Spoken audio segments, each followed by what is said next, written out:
आ जाओ नया chapter start करते हैं। इसके बाद फिर हम मैक्रो की तरफ चलेंगे। ये चैप्टर करने के बाद 3 चैप्टर रह जाएंगे, हम मैक्रो की तरफ चले जाएंगे। फिर एक मैक्रो में यूनिट करने के बाद यहाँ वापस आएंगे। रूरल डेवलपमेंट हम इस चैप्टर के बारे में पढ़ते हैं।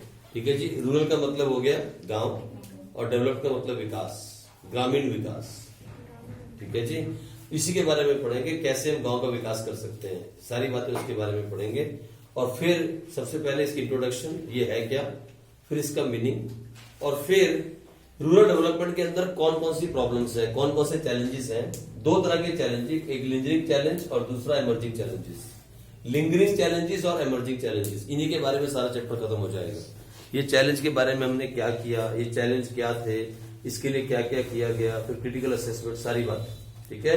तो मेनली 4 ही टॉपिक हैं, लेकिन ये 2 टॉपिक बहुत बड़े हैं। तो पहले स्टार्ट करते हैं इंट्रोडक्शन से। What is rural development, meaning से पहले इंट्रो पढ़ते हैं थोड़ी सी। आ जाओ, लिखो फटाफट introduction.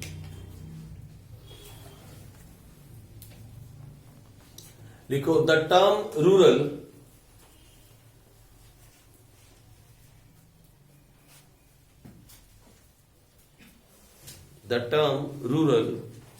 refers to villages.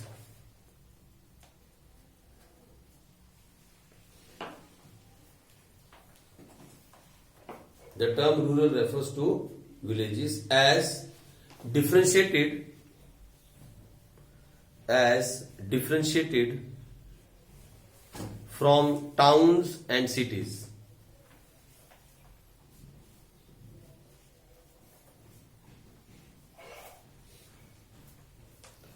In terms of economic activities या in terms of economic aspects,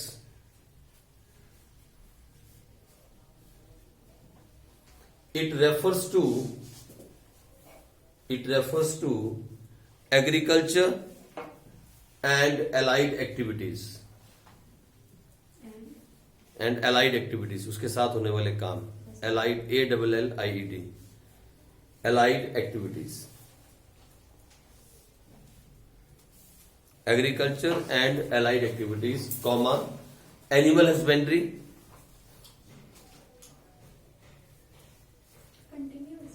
comma, animal husbandry and cottage industries.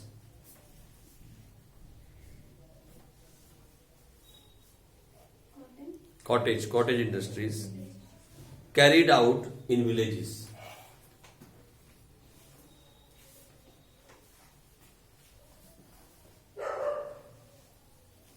The term rural development is a comprehensive term.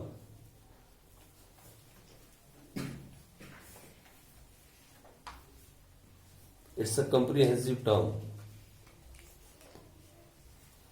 It is not only the development of agriculture. It is not only the development of agriculture, but it also implies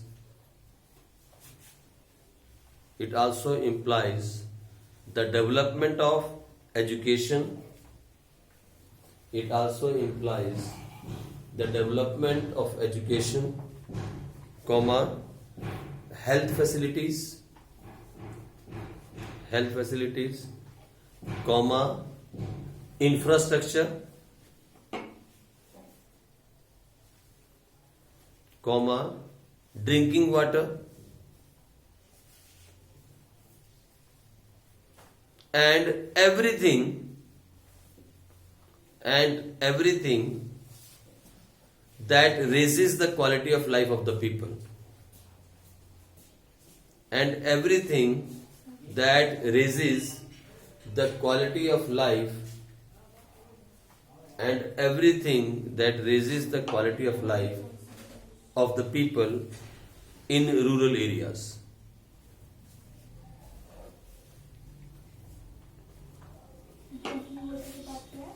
sorry,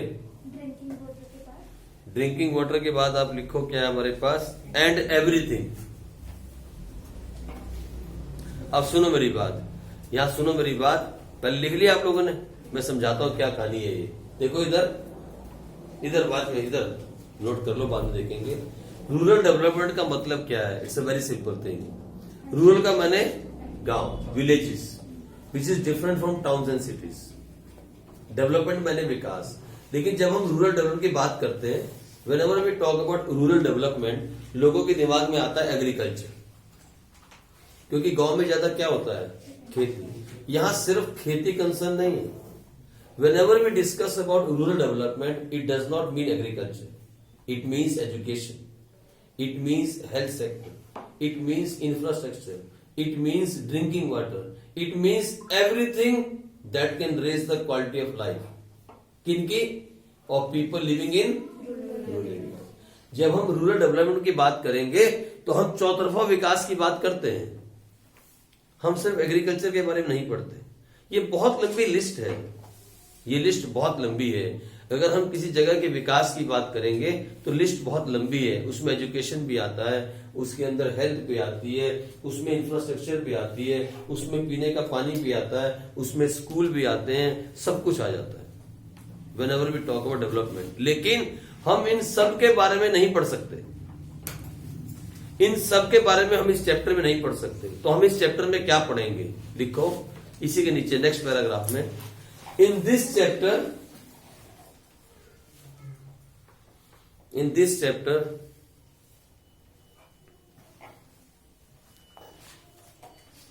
we are going to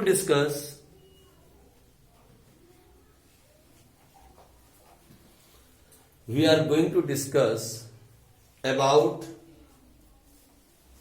about two problems या challenges, oblique करके लिखो challenges in rural development, and that is lingering challenge and emerging challenge. That is lingering challenge and emerging challenge.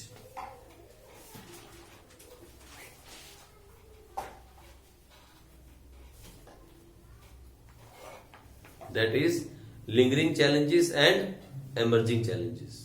हम सिर्फ इन्हीं दो के बारे में पढ़ेंगे। अब फिर क्वेश्चन आ गया दिमाग में, अब सर ये लिंगरिंग चैलेंजेस कौन से होते हैं और एमर्जिंग चैलेंज कौन से होते हैं? अब ये भी तो कुछ होते होंगे। तो लिखो इसी के आगे नेक्स्ट पैराग्राफ में, लिंगरिंग चैलेंजेस में क्या आता है, फटाफट लिखो। There are two challenges in lingering challenge, दो तरह के challenge. Number one challenge in rural credit या challenge of rural credit. Rural credit, उधार की समस्या। रूरल क्रेडिट, गांव वालों को उधार देना, पैसा देना उधार पे, that is called rural credit. और दूसरा चैलेंज है चैलेंज ऑफ रूरल मार्केटिंग।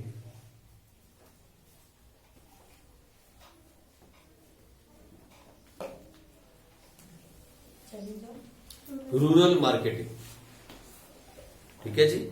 अब सुनो इधर मेरी बात, गौर से देखो इधर दोबारा से, मैं फिर से एक बार रिपीट करता हूं। हम कह रहे हैं कि जब हम रूरल डेवलपमेंट की बात करें तो रूरल का मतलब गांव, लेकिन जब हम गांव के डेवलपमेंट की बात करते हैं तो डेवलपमेंट सिर्फ एग्रीकल्चर से नहीं होती, उसमें बहुत सारी चीजें हैं जो सारी मैंने आपको लिखवाई, लेकिन हम उन सब के बारे में नहीं पढ़ सकते।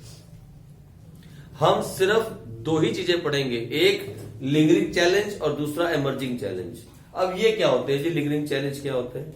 तो मैंने कहा इसमें दो बातें आती हैं। एक चैलेंज ऑफ रूरल क्रेडिट, यानी गांव वालों को जब पैसे की जरूरत होती है, वो खेती करते हैं, उन्हें पैसा चाहिए होता है, उन्हें इक्विपमेंट परचेस करने होते हैं, वो पैसा कहां से आएगा? रूरल क्रेडिट, ठीक है। और दूसरा चैलेंज कौन सा?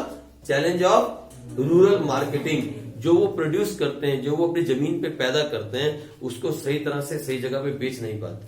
देखा, फिर वही बात आ गई हम कि तब से चैलेंज था और आज तक चैलेंज है, आज भी ये चैलेंज है, the challenge of rural marketing. गांव वाले उगाना जानते हैं, बेचना नहीं जानते। किसान की सबसे बड़ी समस्या यह है कि वो उगाना जानता है, वो मेहनत करना जानता है, लेकिन उस मेहनत का फल उसको नहीं मिल पाता क्योंकि वो उस मेहनत किए हुई चीज को बेचना नहीं जानता। सही बात। आज वो उगा सकता है, दिन रात मेहनत कर सकता है, खेतों में जाके रात रात को पानी लगा सकता है, सब कुछ कर सकता है, लेकिन जो प्रोड्यूस उसने किया, जब उसको बेचने की बारी आती है तो उसको लूट लिया जाता है। जितना उसका माल, जितनी उसकी लागत बनती है, कॉस्ट बनती है, वो भी उसके हाथ में नहीं रखी जाती, वो भी उसके हाथ में नहीं आती और इससे उसका दिल टूट जाता है। यही भी एक चैलेंज था, चैलेंज ऑफ रूरल मार्केटिंग। इसको कैसे हमने फेस किया, ठीक है। और दूसरा हम पढ़ेंगे क्या, लिखो एमर्जिंग चैलेंजेस। अब इसमें कौन कौन से आते हैं तो लिखो, emerging challenges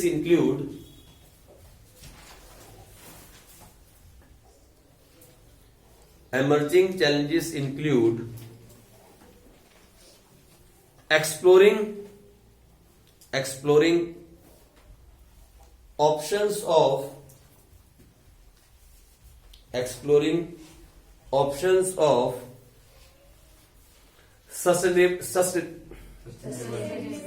लिखो एक्सप्लोरिंग ऑप्शंस ऑफ, कमाल की बात है, अड़ गया, हाँ, उसके आगे लाइवलीहुड, सस्टेनेबल लाइवलीहुड, ठीक है जी। तो पंगे ले रहे मेरे से, सस्टेनेबल लाइवलीहुड, ठीक है जी। और दूसरा लिखो सेकंड लिखो, second is the challenge of organic farming, the challenge of organic farming.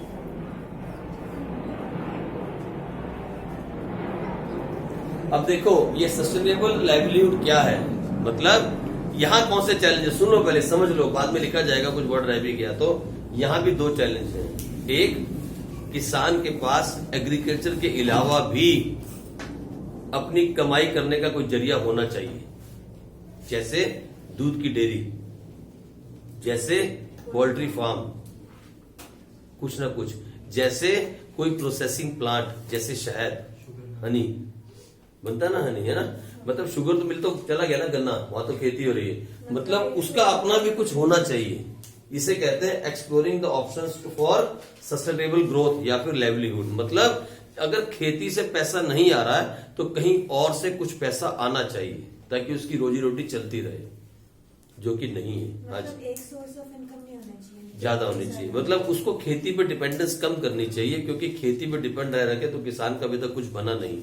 उसको कम से कम खेती पे डिपेंड होके किसी और चीज पे भी डिपेंड होना चाहिए, कुछ और नए ऑप्शंस ढूंढनी चाहिए, जैसे पोल्ट्री फार्म खोल दिया, अभी आजकल किसान कर रहे हैं, दूध की डेयरी खोल ली, साथ में दूध बेचना स्टार्ट कर दिया ना, जानवर रख के, कैटल्स रख लिए, या फिर फिशरी का आजकल वो भी कर रहे हैं खेतों में, क्या बोलते हैं वो, नकली वो बना देते हैं और वहां पे क्या होता है, फिश फार्मिंग करते हैं। फिश फार्मिंग भी बहुत हो रही है, वो भी काम स्टार्ट किया हुआ आजकल लोगों ने कर रहे हैं। अच्छा, जैसे उन्होंने वो, आप वो क्या बोलते हैं, लगा दिए ग्रीन हाउस है ना, और वहां पे फ्लावर्स की वो कर रहे हैं। अब फ्लावर जो है वो रोज के फ्लावर्स जो होते हैं, जब वो रेडी होने लगते हैं तो उसको पैक कर करके क्या बोलते हैं बाहर विदेश में भेज देते हैं, फिर वहां पे वैलेंटाइन डेज में और यहाँ पे फिर बहुत बिकते हैं वो, है ना, कुछ डेज ऐसे आते हैं ना, वहां पे फ्लावर्स की बहुत डिमांड होती है। ऐसे काम करने स्टार्ट करने चाहिए। मतलब फार्मिंग उसका प्राइमरी जॉब है, उसके ऊपर से डिपेंडेंस को घटाया जाए और सेकेंडरी जॉब की तरफ लाया जाए, ताकि फार्मर के हाथ में एक लाइवलीहुड, मतलब एक आजीविका, एक उसका कमाई का साधन आ जाए खेती के अलावा। एक पहली प्रॉब्लम है। और दूसरी प्रॉब्लम है the challenge of organic farming. हम जो खेती कर रहे हैं, हम जहर उगा रहे हैं और जहर खा रहे हैं। We are producing poison and we are eating poison, that what is the problem. हम लोग ये जो यूरिया फेंक के इतनी पैदावार हम बढ़ा लेते हैं लालच में आके कि हमें ज्यादा पैसे कमाने को मिलेंगे, लेकिन सही मायने में हम किसका नुकसान कर रहे हैं, खुद का। आप देखो ना, कभी गली में, मोहल्ले में 1 या 2 कैंसर के पेशेंट होते थे, आज 2 घर छोड़ के कैंसर का पेशेंट है। आप अपने आसपास देखो, सराउंडिंग्स में, ये चेंज कैसे आया। हमारा खान पान, हमारे खाने की हैबिट्स, हम क्या खा क्या रहे हैं, दूध उसमें केमिकल, जो डेली खाने वाली चीजें, अनाज उसमें यूरिया, केमिकल पे केमिकल। हम केमिकल खाएंगे तो केमिकल अंदर जाके बॉडी में रिएक्ट तो करेगा ना, और यही रिएक्शन की वजह से हम आज की तारीख में आप देखो ना, हॉस्पिटल पे लकीरें बढ़ती चली जा रही है। कितनी बड़ी बड़ी लाइनें हॉस्पिटल में लगी हैं। किसी भी हॉस्पिटल को देखो जाके आप, वहां लाइन पे लाइन लगी है, एक के ऊपर एक पेशेंट है, बेड कम है, पेशेंट ज्यादा है। सोचो, बेड कम है, पेशेंट्स ज्यादा है, जबकि फैसिलिटीज पिछले जमाने के मुकाबले फैसिलिटीज बढ़ गई हैं, और फैसिलिटीज बढ़ने के बावजूद भी पेशेंट्स की लाइन पे लाइन लगी हुई है, क्योंकि हम लोग जो खा रहे हैं वो ठीक नहीं खा रहे। इसीलिए ये भी एक चैलेंज है। क्या चैलेंज ऑफ ऑर्गेनिक फार्मिंग? हम फार्मिंग तो करें, लेकिन ऑर्गेनिक फार्मिंग करें, ये भी हमारी कौन सी प्रॉब्लम है? Emerging problem. और ये आने वाले टाइम में बहुत सीरियस प्रॉब्लम हो जाएगी। डॉक्टर मना करने लग जाएंगे। अभी भी आप देखो, किसी डॉक्टर से बात करके बोलेगा कम से कम रोटी खाओ, चपाती कम से कम खाओ, और कम से कम राइस खाओ। अगर ज्यादा से ज्यादा खाना तो वेजिटेबल खा लो। लेकिन वेजिटेबल में क्या? रात को टीका लगाया, सुबह वेजिटेबल रेडी। उसको फ्रेश रखने के लिए उसको ग्रीन पानी में धो दिया। जो पानी आप मुंह पे लगाते हैं ना कलर, होली में, जो उतरता भी नहीं है जल्दी से, मालूम है ना? होली में जो कलर हम लगाते हैं मुंह पे, हरा कलर लगा देते हैं किसी के, तो ये क्या करते हैं, हरे कलर को पानी में घोल के उसमें सब्जी डाल देते हैं। फिर वो सब्जी उसमें से निकाल के बाहर देते हैं, ऐसा लगता है फ्रेश है बिल्कुल, जबकि वो कलर होता है। और हम क्या करते हैं कि लोगों को आदत होती है, कच्ची मूली उठाई या कच्चा कुछ उठाया और खाना शुरू कर दिए। लेकिन वो बहुत जैसे खीरा आपने उठाया और खाना शुरू कर दिया, वो उस पानी से निकला होता है, वो केमिकल्स होते हैं, वो केमिकल जाके रिएक्ट करेंगे। यही हम कर रहे हैं, हम एक दूसरे को ही मार रहे हैं। एक लाइन है, एक चेन है, एक दूसरे को मारते चले जा रहे हैं, और लास्ट में आके सब मर जाएंगे। वही काम हो रहा है। तो ये 2 प्रॉब्लम यहाँ और 2 प्रॉब्लम यहाँ। हम 4 ही पढ़ेंगे, ज्यादा नहीं पढ़ेंगे। हम वो हेल्थ, एजुकेशन, ये बला बला नहीं पढ़ेंगे। हम ये सिर्फ 4 प्रॉब्लम पढ़ेंगे इस पूरे चैप्टर में। पहली वाली यहाँ पे कौन सी थी? शिवानी बोलेगी, जिसको नींद आ रही। हाँ शिवानी, कौन सी थी? है रूरल क्रेडिट। और दूसरा रूरल मार्केटिंग। यहाँ कौन सी 2 है? और दूसरा ऑर्गेनिक फार्म। बस चैप्टर खत्म। ठीक है, तो इंट्रोडक्शन में मैंने आपको पूरा चैप्टर लिखवा दिया, यही इसकी इंट्रोडक्शन है। आ जाओ, अब आ जाए मीनिंग ऑफ रूरल डेवलपमेंट, जल्दी से।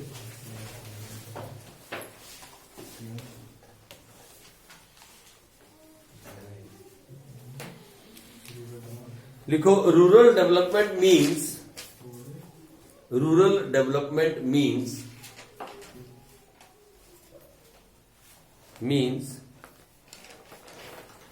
an action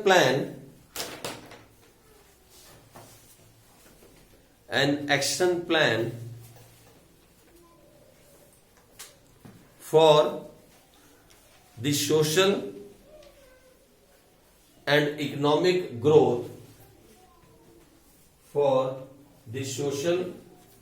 economic growth of rural areas.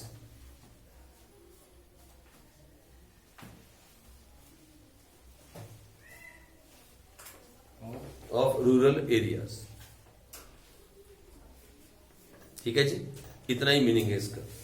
The action plan to focus on this 2 problems, बस इतनी ही डेफिनेशन है, इसके ज्यादा नहीं। ठीक, आ जाओ, अब हम सीधा चढ़ते हैं टॉपिक नंबर 3 पे। टॉपिक नंबर 3 पे आते हैं, सीधा टॉपिक नंबर 3 पे आज हम आते हैं, और वो है क्या? The lingering challenges of rural development. आ जाओ फटाफट। है बेटे, टाइम लगेगा, अब ये बड़ा टॉपिक है, 2 टॉपिक पढ़े हैं। The lingering challenges of rural development.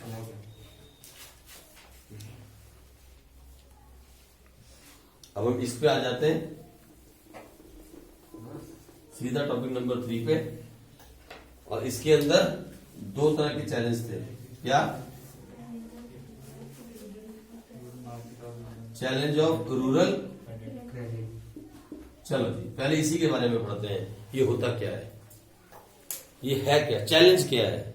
ये तो हमें पता लग गया चैलेंज रूरल क्रेडिट, है क्या, इसके अंदर क्या है? तो लिखो फटाफट जल्दी से। रूरल और एग्रीकल्चर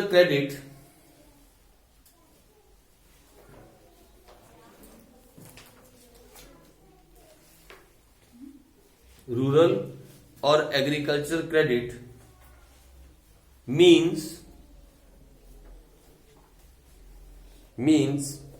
credit for farming.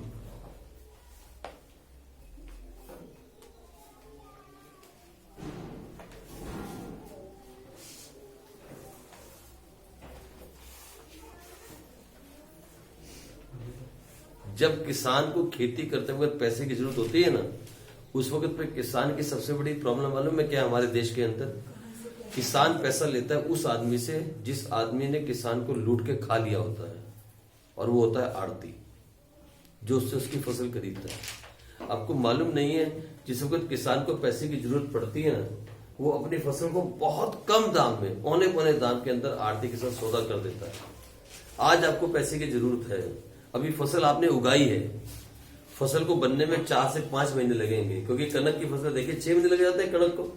6 महीने में कनक तैयार होती है। अभी जीरी लग रही है ना, अभी जीरी लग रही है ना, लोग लगाई है लास्ट मंथ, लग गई ना, नवंबर में लग गई, नवंबर में जीरी लगी, पूरा दिसंबर चली, जनवरी फरवरी, कब कटेगी जाके ना? अभी कनक लगेगी, जीरी लगेगी, कनक लगी है, अभी कनक लगी है ना, नवंबर में कनक लगी है, नवंबर दिसंबर जनवरी फरवरी मार्च, और बैसाखी पे कटती है कनक, बैसाखी पे स्टार्ट होती है कनक कटनी, अप्रैल में कनक कटेगी। अभी 5 महीने किसान बेला है,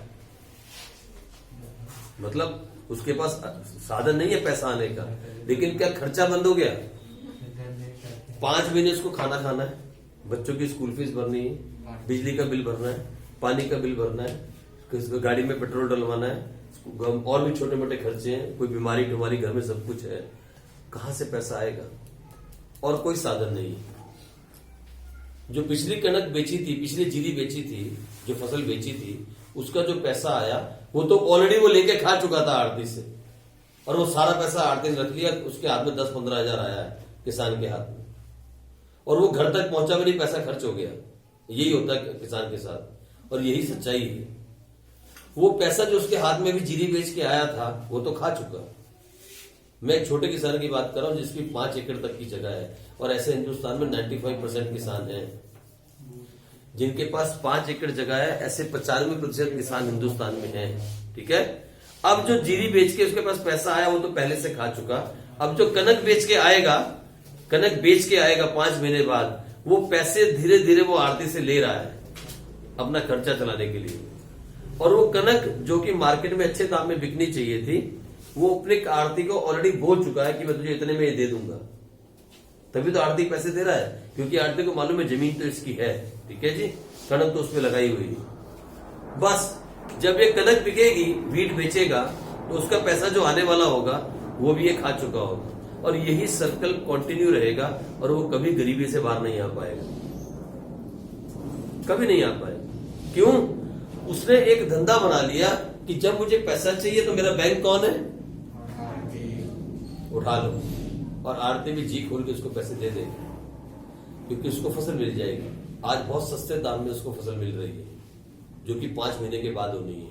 और हाँ, अगर फसल बाई चांस खराब हो गई, तो जो पैसे उसने लिए होंगे किसान ने, वो उसके सिर पे लिख दिया जाएगा लोन, अब उसको चुकाता फिरेगा, अब उसको चुकाता। ये सच्चाई हो रही है, दैट व्हाट इज हैपनिंग। इसीलिए किसान परेशान है। आप सोच के देखो, 1 महीने पैसे ना होना जेब के अंदर, बंदा कितना परेशान हो जाता है, और किसान कितने सालों से इसी चक्कर में फंस रहा है। He stuck with in this. तो यही प्रॉब्लम है। कौन सी problem? The problem of rural credit. हम जब क्रेडिट की बात करते हैं तो हम उसकी शादी के लिए, उनके बच्चों की शादियों के लिए, बाहर जाने के लिए क्रेडिट की बात नहीं करते, हम एग्रीकल्चर क्रेडिट की बात करते हैं। मालूम क्यों? लिखो, the agriculture credit is the life line of farming. The agriculture credit is the lifeline of farming activities.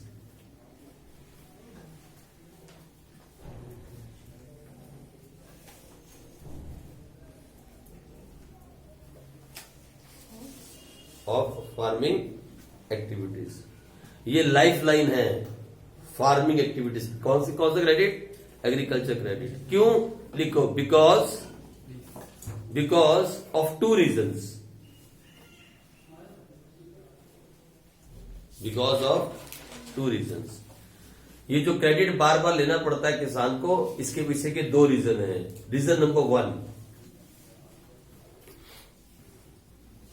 पहला रीजन ये, most farming families in India, most farming families in India are small farmers.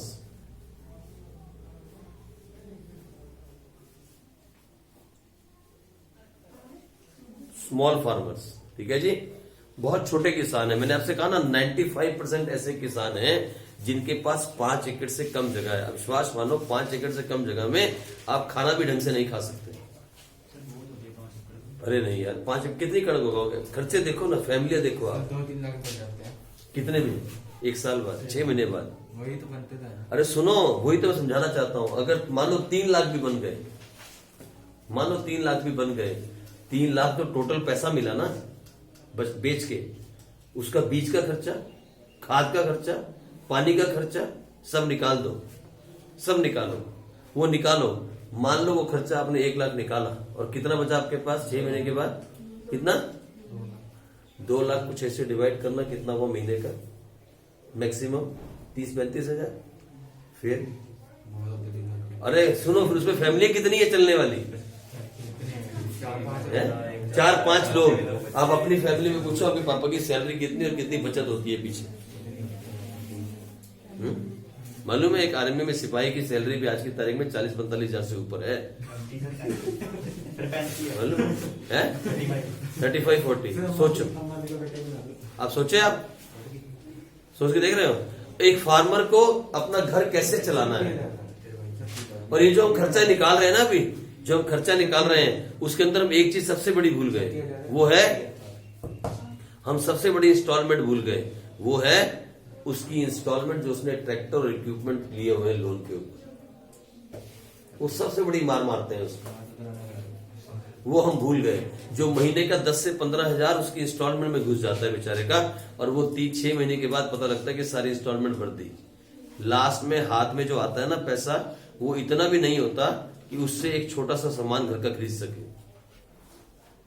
ये 5 एकड़ वाले किसान, 5 to 6 एकड़ वाले 95%, क्योंकि मैंने भी तो लिखवाया जो मोस्ट फैमिली है वो कितनी है, स्मॉल फार्मर्स। ठीक है, आगे लिखो, इसी के अंदर आगे लिखो, they are producing just enough, या they are producing just enough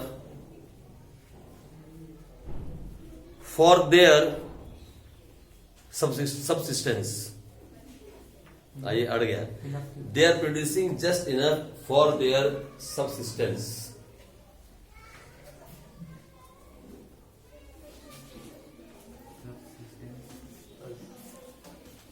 that's why they need subsistence, that's why they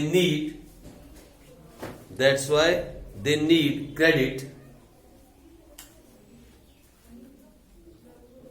they need credit for further investment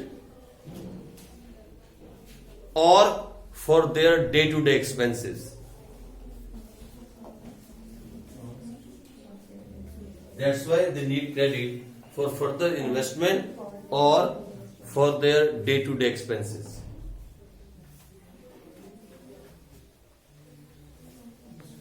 और दूसरा रीजन लिख लो छोटा सा, फिर बंद करते हैं इसको। रीजन नंबर 2, क्यों उधार चाहिए किसान को बार बार, लिखो रीजन नंबर 2। क्रेडिट का पहला था, जो बेटा पहला चैलेंज है ना, पहला चैलेंज कौन सा चैलेंज है, चैलेंज ऑफ रूरल क्रेडिट। उसका पहला रीजन था कि क्यों पैसे की जरूरत पड़ती है किसान को, किसान बार बार पैसा क्यों मांगता है। लिखो reason number 2, the gap between sowing and harvesting of the crop.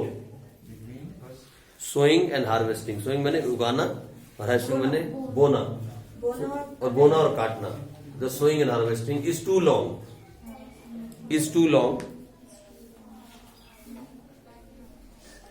This